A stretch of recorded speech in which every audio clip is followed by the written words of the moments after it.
casual sex is freedom.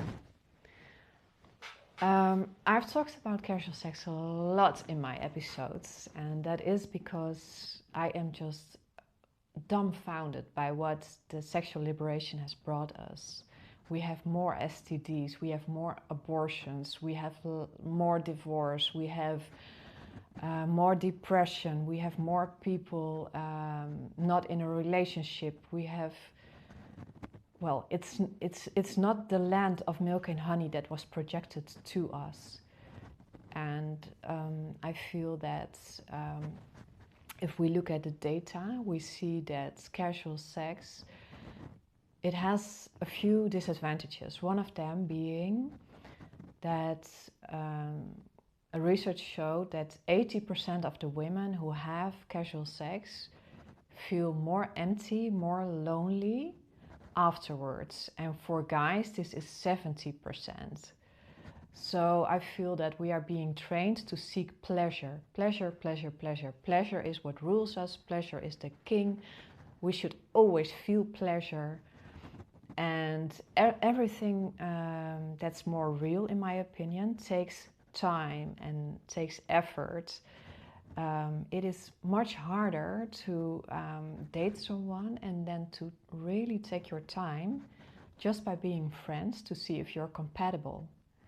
And even though you feel attraction, to not instantly go for it, but just take your time to feel if this is true, what you are, and test it in reality, test it over time. Also, it is portrayed to us that casual sex comes without a price. You can just have many encounters, and then one day you will meet Mr. or Mrs. Right, and you will just be able to stop and have a monogamous relationship with this person. But what we see in reality is that having many partners trains you in detachment, and everything you do often you get good at. So when we reach Mrs.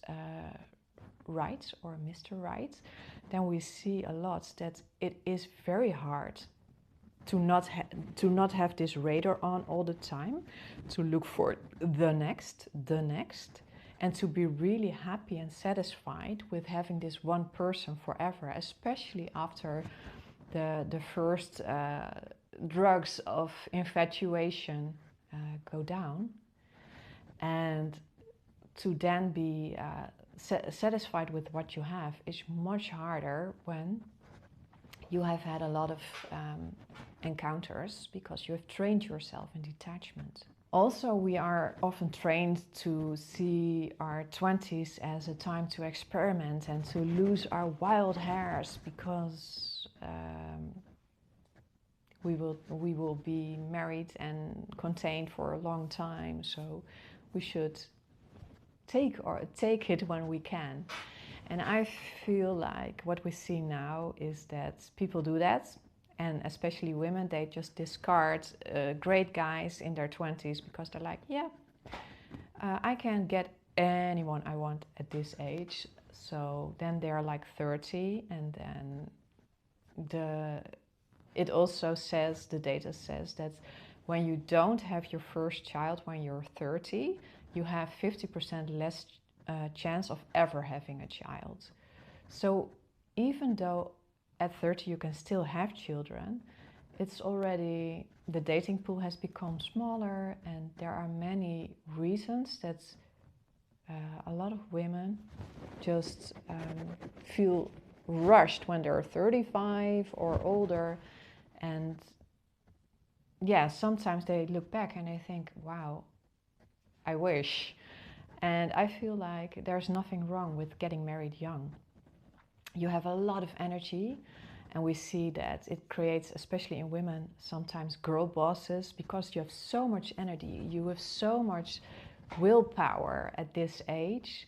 And I feel that it would be so perfect, if you can, to already have a family and have children, so you can have all this energy and use it for yourself and your family to build something, and then you can benefit from it in your 30s and your 40s and your 50s, and you can grow and use it instead of working for a boss in the prime of your life. And then boss, it is so different than having a husband and having a family, because your husband will be with you for the rest of your life, and your boss can just let you go in the blink of an eye.